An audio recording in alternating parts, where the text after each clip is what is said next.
అయితే ఫస్ట్ చిరంజీవి గారు మీ అందరితో మాట్లాడే ముందు లాస్ట్కి మాట్లాడిపిద్దాం చిరంజీవి గారిని. ఓ ఓ ఓ ఓ first of all Chiranjeevi garu, we all love you. And అరే చిరంజీవి గారికి పద్మవిభూషణ్ వచ్చింది, అందరూ వేసుకోండి ఫస్ట్ ఆఫ్ ఆల్.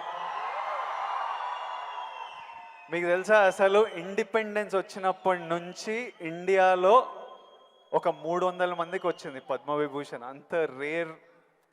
అంత రేర్ అవార్డ్ అది. అది చిరంజీవి గారికి మన తెలుగు స్టేట్స్ నుంచి వచ్చింది. మనం అందరం చాలా గర్వంగా ఫీల్ అవుతున్నాము. సో చిరంజీవి గారికి చప్పట్లు అందరికి. First of all let's celebrate. Thank you Vijay. ఇప్పుడు చిరంజీవి గారు, నేను క్వశ్చన్లకు వచ్చేస్తా. నాకు చాలా డౌట్లు ఉన్నాయి. ఫస్ట్ ఆఫ్ ఆల్ అంటే నేను మీ ఏవి చూస్తున్నప్పుడు మా అందరికీ మీ జర్నీ తెలుసు. ఆ జర్నీ చూసినప్పుడల్లా మళ్ళీ లోపల ఎమోషన్ కలుగుతుంటుంది. ఇప్పుడు నేను ఈరోజు ఇక్కడ ఉంటానని నేను ఎప్పుడు అనుకోలేదు. ఫర్ ఎగ్జాంపుల్ మా నాన్న మిమ్మల్ని ఫస్ట్ టైం షేర్ చేసినప్పుడు మా నాన్న కన్నీళ్ళు వచ్చేసినాయి. ఎందుకంటే మిమ్మల్ని స్క్రీన్ మీద చూసి ప్రేమించి అదొక ఎమోషన్. ఎస్పెషలీ ఆ టైమ్స్లో అదొక విపరీతమైన ఎమోషన్. అలాంటిది మా కొడుకు వల్ల నేను చిరంజీవి గారితో స్టేజ్ మీద ఉన్నా, నన్ను కౌగిలించుకుంటున్నారు అన్నది ఇంటికి వచ్చిన తర్వాత కూర్చొని మాట్లాడుకునే ఎన్నో రోజుల మొన్నటి వరకు కూడా మాట్లాడుకునే ఇన్సిడెంట్ అది. అంత స్ట్రాంగ్ ఎమోషన్. సో నాకు తెలియదు, మా నాన్నకు తెలియదు మేము ఈరోజు ఇక్కడ ఉంటామని. మీరు ఎప్పుడన్నా ఊహించారా ఈరోజు మీరు మెగాస్టార్ చిరంజీవి అవుతారని? మీకు ఈ పద్మభూషణ్, పద్మవిభూషణ్, ఇంత గుర్తింపు, ఇంత ప్రేమ అవుతారని మీరు యంగ్ ఉన్నప్పుడు ఎలా ఆలోచించేవారు? ఎప్పుడన్నా ఊహించారా? ఇది నా ఫస్ట్ డౌట్. ఆ ఊహ ఒకే రోజు మొదలవలేదు. నా ఇంట్రెస్ట్ నేను అలా పెంచి పోషించుకుంటూ వెళ్ళే తరుణంలో నాకు కొన్ని విజువల్స్ అనేది నాకు కనపడుతూ ఉండేవి, ఊహించుకుంటుండేవాడిని. దానికి కారణం బహుశా నాకు చిన్నప్పుడు ఏర్పడిన చిన్న తారసపడినటువంటి చిన్న ఇన్సిడెంట్స్. నేను 10th క్లాస్లోను డిగ్రీల్లోనూ డ్రామాలు వేసినప్పుడు, కాలేజీ బెస్ట్ యాక్టర్ వచ్చినప్పుడు, స్కూల్ బెస్ట్ యాక్టర్ వచ్చినప్పుడు నేను నడుచుకుంటూ వెళ్తుంటే అందరూ ఇతనే ఆ సినిమాలో ఆ కథలు ఆ నాటికలో చేసింది అది అని అందరూ పొగుడుతుంటే మొత్తం చాలా గర్వంగా ఉండేది.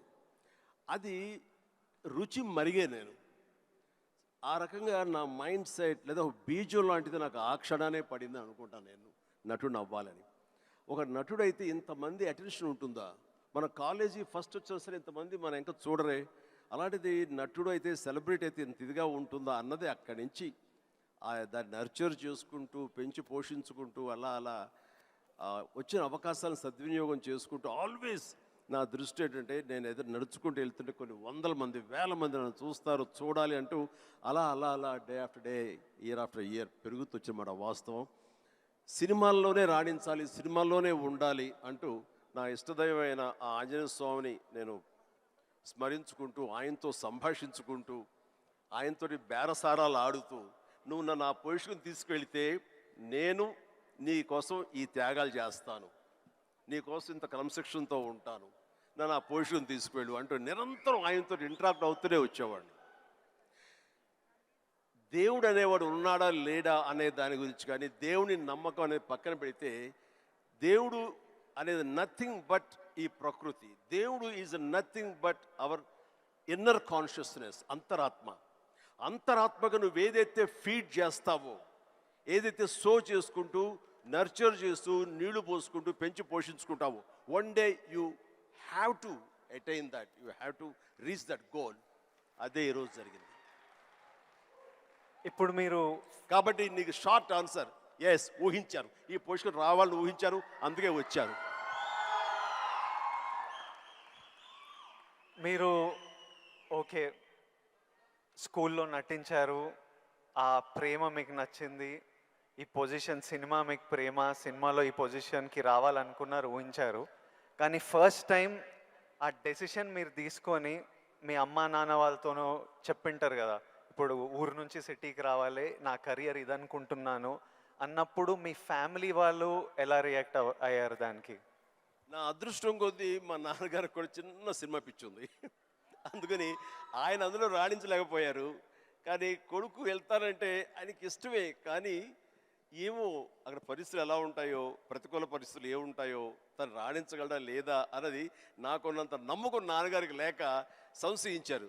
లేదు నాన్న, నేను ఖచ్చితంగా వెళతాను, అది ఇది నువ్వు జస్ట్ పంపించు అని అంటే, సరే నాన్న అయితే వెళ్ళు, ఇన్స్టిట్యూట్ చేరతానన్నావు కాబట్టి, టెక్నికల్గా నేను నేర్చుకుని వస్తున్నావు అంటున్నావు కాబట్టి I will appreciate and welcome it. But only thing is, ఒకవేళ రాణించలేకపోతే ICAW చేరు, నైట్ కాలేజెస్, అదేనా టైం వేస్ట్ లేకుండా ఉంటుందంటే ఆయన కోసం చేరేది తప్ప నేను అందులో డౌట్ ఉండి అటు కాకపోతే ఇటు అనే డౌట్ నాకు లేదు. అందుకని ఆయన కోసం చేరాను. 6 నెలల్లో ICAW ఆపేశాను. ఇదే కంటిన్యూ చేసి వచ్చాను ఫిల్మ్ ఇన్స్టిట్యూట్. ఫిల్మ్ ఇన్స్టిట్యూట్లో ఉండగానే మొదటి సినిమా, ఆ తర్వాత రెండో సినిమా, ఆ సినిమా ఫినిష్ అవ్వకుండా మూడో సినిమా, అట్లా వరుసగా వచ్చినాయి విజయాలు. I proudly I can say, నాకు భగవంతుడు ఆఫీసులకి ఫోటోలు తీసుకెళ్ళి, సార్ ఇది నా ఫోటో సార్, నేను యాక్ట్ చేస్తాను సార్ అని చెప్పే ఒక పరిస్థితి నాకు కల్పించలేదు. అది చాలా గర్వంగా ఫీల్ అవుతాను. ఆ భగవంతుడు, ఆ ఆల్మైటీ నాకు ఇచ్చేటువంటి ఒక ప్రైడ్గా ఫీల్ అవుతాను. నేను ఎవరికి ఎక్కడికి ఏ ఆఫీస్కి వెళ్ళలేదు నేను. ఆ ఫస్ట్ సినిమా మీకు ఎట్లా వచ్చింది సార్? అది కూడా కాకతాళీయం. అంటే ఇది చాలామంది తెలిసేమో అనుకుంటున్నాను. నేను మళ్ళీ చెప్పరా వద్దా, ఆపేద్దామా? సరే చెప్తాను అయితే. ఓకే, నేను ఇన్స్టిట్యూట్ చేరుతున్నాను 78 మేకి నా ఫిల్మ్ ఇన్స్టిట్యూట్ కోర్స్ అయిపోతుంది 1978కి. 77 ఇనీషియల్గా అంటే జనవరి ఆ ప్రాంతంలో నా స్నేహితుడు సుధాకర్ అని వాడు మంచి అవకాశం వచ్చింది. కానీ పునాది రాళ్ళు అనే సినిమాలో 5గురిలో ఒక వేషం చేయాల్సి వచ్చింది. ఆ వేషం చేస్తే నా సినిమాలో నువ్వు చేయలేవు, వద్దు అని భారతీ రాజా గారు అన్నారు. నాకు వెళ్ళి వాళ్ళ దగ్గర నో చెప్పాలంటే భయంగా ఉంది, నువ్వు కొంచెం వస్తే కనుక నేను నో చెప్తాను, కొంచెం ఉంటుందంటే వాడికి భరోసాగా పదరా వెళదాం అని చెప్పి వెళ్ళాను. అండ్ వెళితే చేయంటే అదేట్లాగా సడన్గా మేము ఫిబ్రవరిలో పెట్టుకున్నాం షూటింగ్, రాజమండ్రిలో అన్నీ సెట్ చేస్తున్నాం, రాకపోతే ఎట్లాగా అది దానికి లేదంటే నాకు గొప్ప అవకాశం వచ్చింది. కిళకే పోగు రైలు, తూర్పుకు వెళ్ళే రైలు అని ఆ సినిమా తమిళ్లో. అండ్ దానికి సరే ఏమైతే చేయడండి మావాడు, అనవసరం వాడు కెరీర్ పాడు చేయకండి, పదరా అని వచ్చాను. ఆగు ఒక నిమిషం, నువ్వు చేస్తావా అని. నేనా, నా ఫిల్మ్ ఇన్స్టిట్యూట్ మేక్ అవుతుంది, అప్పుడుగా నేను చేయకూడదు, ఇట్స్ కమిట్మెంట్ అని మ్యాండేట్ అన్నాను. ఆ తర్వాత 2 రోజు వచ్చి నా ఇంటి ముందు కూర్చున్నారు వాళ్ళు. కాదు ఎవరు లేరు, నువ్వు చూస్తుంటే కొంచెం బాగున్నావు చెయ్యి అని చెప్పేసి. సరే మాకు కాలేజ్ ఇన్స్టిట్యూట్లో మాకు ఈ స్క్రీన్ టెస్ట్ల కోసంగా ఒక రోజు వెచ్చిస్తాం. సో మనం ఇది అవకాశం ఎందుకు తీసుకోకూడదనే ఉద్దేశంతో నేను సరే వస్తాను అన్నాను. అది ఫిబ్రవరి మంత్. ఫస్ట్ టైం రాజమండ్రిలో నా పేరు మార్చుకుని కెమెరా ముందు నిలబడింది ఆ సినిమా 74. ఆ సినిమా పూర్తి అవ్వలేదు, ఆ షూటింగ్ జరుగుతుండగానే అందులో నా యాక్టింగ్ చూసి కానీ, నా ఎంతూజాజం చూసి కానీ, అందులో ఉండే అసోసియేటు ప్రాణం ఖరీదు అనే సినిమా కూడా అసోసియేట్ అతను చెప్పాడు క్రాంతి కుమార్కి, సార్ ఇట్లా సినిమా చేస్తున్నాము, చూడండి మన క్యారెక్టర్ అంటే. ఆయన నన్ను పిలిచారు, బ్రహ్మాండంగా ఉంది, ఓకే రఫ్ అండ్ టఫ్గా ఉన్నాడు, మనకు కావాల్సిన క్యారెక్టర్కి పాలేరు క్యారెక్టర్కి బాగానే ఉంటాడు అని చెప్పి ఆ సినిమా షూటింగ్ జరుగుతుండగా బాపు గారు ఈ రాజమండ్రికి స్కౌటింగ్ వచ్చారు మనూరి పాండవుల సినిమాకి. ఆ సినిమా షూటింగ్లో నన్ను చూసి మనం అనుకునే క్యారెక్టర్కి, ఆ రఫ్ క్యారెక్టర్కి ఈ అబ్బాయి బాగుంటాడే అని వాళ్ళు బుక్ చేస్తారు. ఆ సినిమా చూసిన తర్వాత బాలచంద్ర గారు మహానుభావుడు, గొప్ప డైరెక్టర్, ఇట్లాగా సినిమా తర్వాత వచ్చింది. ఇదంతా కూడా దైవ సంకల్పం. I bound to be here in this position. దీన్ని ఎలా నేను నిర్వచించను? ఆల్మైటీ ప్రకృతి అనివ్వండి, భగవంతుడు అనివ్వండి, నా ఆంజనేయ స్వామి అనివ్వండి, ఆ తర్వాత దాన్ని ఆదరించి పెంచి పోషించిన వాడు మీరంతా. అంటే నేను ఎప్పుడు ఒక 2 విషయాల్లో బ్యాటిల్ జరుగుతుంటుంది చిరు సార్ హెడ్లో. ఒకటి ఏంటంటే డెస్టినీ. కొందరు ఏమంటారంటే రాసి పెట్టింది జరుగుతుంది, నీకు రాసి పెట్టుందిరా అనే ఆలోచన ఒకటి. ఇంకో నాకున్న ఆలోచన ఏంటంటే కంప్లీట్లీ నా డెస్టినీ నా చేతులు ఉంది, నాకు కావాల్సింది నేను గొడ్డు చాకిరి చేసి అది సంపాదించాలి. ఎవ్వరు మనకు చేసేటోళ్ళు లేరు, ఎవ్వరు చూసేటోళ్ళు లేరు, ఎట్లయినా మనం చేసి మనకు కావాల్సింది మనం సంపాదించుకోవాలన్నది. సో ఈ డెస్టినీ అనేది ఉందా, లేకపోతే కంప్లీట్లీ మన ఓన్ శ్రమన? ఇది నాకు ఇప్పటిదాకా ఫుల్ క్లారిటీ అయితే లేదు. దీని మీద మీ థాట్ ఏంటి? డెస్టినీ అనేది ఎక్కడో ఏవి లేదండి. ఆ డెస్టినీ క్రియేట్ చేసేది కూడా మనమే. మనం క్రియేట్ చేసుకోవాలి. నా పాత్ ఎలా ఉండాలి, దట్ ఈస్ మై డెస్టినేషన్, నా డెస్టినీ ఇది. దాన్ని అచీవ్ అవ్వాలంటే నేనే చేయాలి, అది రీచ్ అవ్వాలంటే నేనే కష్టపడాలి, అక్కడ రీచ్ అవ్వాలంటే నేనే పరిగెత్తాలి, నేనే నడవాలి, నేనే కష్టపడాలి అని మనం అనుకుంటుండగా మన పాత్ మనమే లేచి చేసుకుంటూ ముందుకు వెళ్ళాలి తప్ప ఎక్కడ రెడీమేడ్గా ఉండి జన్మల ముందు ఇలా రాసి పెట్టి ఉంటుందనే ట్రాష్ నేను నమ్మను. మనం సాధించుకోవాలి. మన భవిష్యత్తుకి మనమే ఇంజనీర్స్, మన భవిష్యత్తుకి మనమే నిర్మాతలం. ఎస్, మనమే ఆ డెస్టినేషన్ అన్నది, ఆ డెస్టినీ అనేది మనమే ఏర్పాటు చేసుకోవాలి. మనం ఏర్పాటు చేసుకుంటేనే అక్కడ ఉంది అది. ఇంకోటి, ఇప్పుడు ఈరోజు నేను ఇక్కడ ఉన్నాను, 10 ఇయర్స్లో నేను ఎక్కడ ఉంటానో నాకు తెలియదు. అలాగే మీకు తెలుసు, మీకు విజువల్స్, నాకు కూడా నేను 20-25 ఉన్నప్పుడు నాకు కొన్ని విజువల్స్ కనిపించేటివి. ఇట్లా నేను నిలబడ్డ జనాలు, అరుపులు, ప్రేమ, సినిమా ఇట్లా నాకు కనిపిస్తుంటుంది. మీకు కూడా మీరు చెప్తున్నప్పుడు అది నేను కనెక్ట్ అయ్యా. అది ఆ విజువల్స్ కనిపించినా ఈరోజు నేను ఇక్కడ ఉంటా అని నాకు తెలియదు. 10 ఇయర్స్ తర్వాత ఎగ్జాక్ట్లీ లైఫ్ ఎలా ఉంటుందో మనకు తెలియదు. మీరు ఇంత జర్నీ చూసారు కాబట్టి మీకు ఆ విజువల్స్ కనిపించాయి, ఈరోజు ఇక్కడ ఉన్నారు. కానీ మధ్యలో స్ట్రెస్ తీసుకున్న రోజులు ఉండింటాయి, డౌట్ పడ్డ రోజులు ఉండింటాయి. ఇట్లాంటివి మీకు ఏం జరిగింది, దాన్ని ఎలా డీల్ చేశారు, మాకేమన్నా అడ్వైస్? ఎందుకంటే వీళ్ళందరికీ కూడా 5 ఇయర్స్లో ఎక్కడుంటారు, 10 ఇయర్స్లో ఎంత పెద్దగా అవుతారు, ఏం ప్రాబ్లమ్స్ వస్తాయో మనకు ఎవరికి తెలియదు. మన శ్రమ మనం చేయాలి 100%. బట్ ఇమోషనలీ, మెంటలీ, సైకలాజికలీ ఎలా ఉండాలో I think there is no better than this man and his journey. ఎవరి లైఫ్ కేక్ వాక్ కాదండి. అండ్ ఏది కూడా దేనికి కూడా షార్ట్ కట్స్ లేవండి. చాలా హర్డిల్స్ ఉంటాయి, తర్వాత ఎగుడు దిగుళ్ళు ఉంటాయి, ఎత్తు పల్లాలు ఉంటాయి, జయాపజయాలు ఉంటాయి, ఎగ్జైట్మెంట్లు ఉంటాయి, డిప్రెషన్లు ఉంటాయి. ఇవన్నీ కూడా తట్టుకుని వచ్చిన వాడిని, అవన్నీ నాకు జరిగినాయి.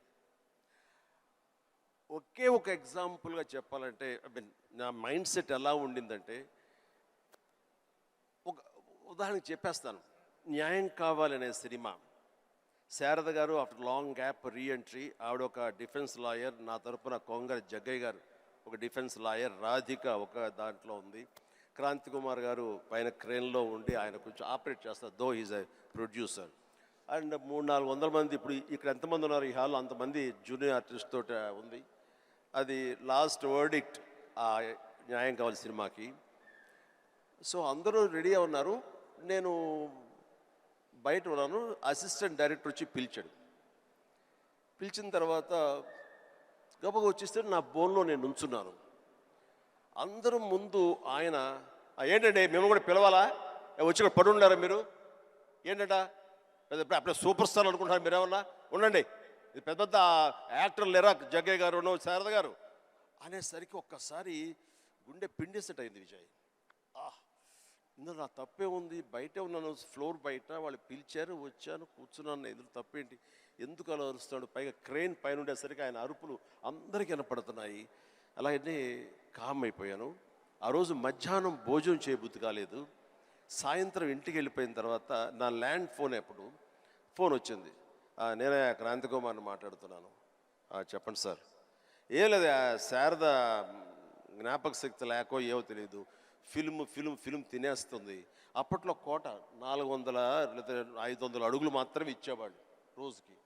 ఆయన స్ట్రెస్లో ఆయన ఉన్నాడు, ఆయన కోపాన్ని దాన్ని నా మీద చూపించుకున్నాడు. బట్ అది కాదు నన్ను ఎంత నిర్వీర్యం చేస్తుంది, ఎంత డిప్రెస్ చేస్తుంది, ఇంతమంది ముందు నేను ఎంత అవమానానికి గురవుతాను అనుకున్నాను.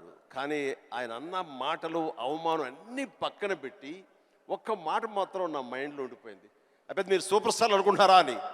ఎస్, అవి చూపిస్తా. ఆ ఒక్క ముక్క మాత్రం నా మైండ్లో, నా మదిలో ఉండిపోయింది. కసి పెరిగింది. ఈ అవమానాన్ని, దాన్ని ఆయన మీద రెవెంజ్ తీర్చుకునే కంటే కూడాను దాన్ని నేను ఎదుగుదలకు నా స్టెప్స్గా నేను వాడుకున్నాను. ఇది వాస్తవం విజయ్. ఇలాంటివి చాలా జరిగినాయి. నా అవమానాలను కూడా నాకు అనుకూలంగా మార్చుకున్నాను. అందుకని నా ఎవరి మీద ద్వేషం లేదు. ఎవరు ఏమన్నా సరే, ఏ అవాకులు చవాకులు పేలినా సరే ఇలా కూర్చొని నవ్వుకుంటూ ఉంటాను. ఏ సరే, ఎందుకంటే ఎంత హార్డ్వేర్ వచ్చాడు నాకు మాత్రమే తెలుసు. అంత హార్డ్వేర్ వచ్చాడు నాకు ఇవన్నీ తట్టుకోవు, నా దాకా రాదు.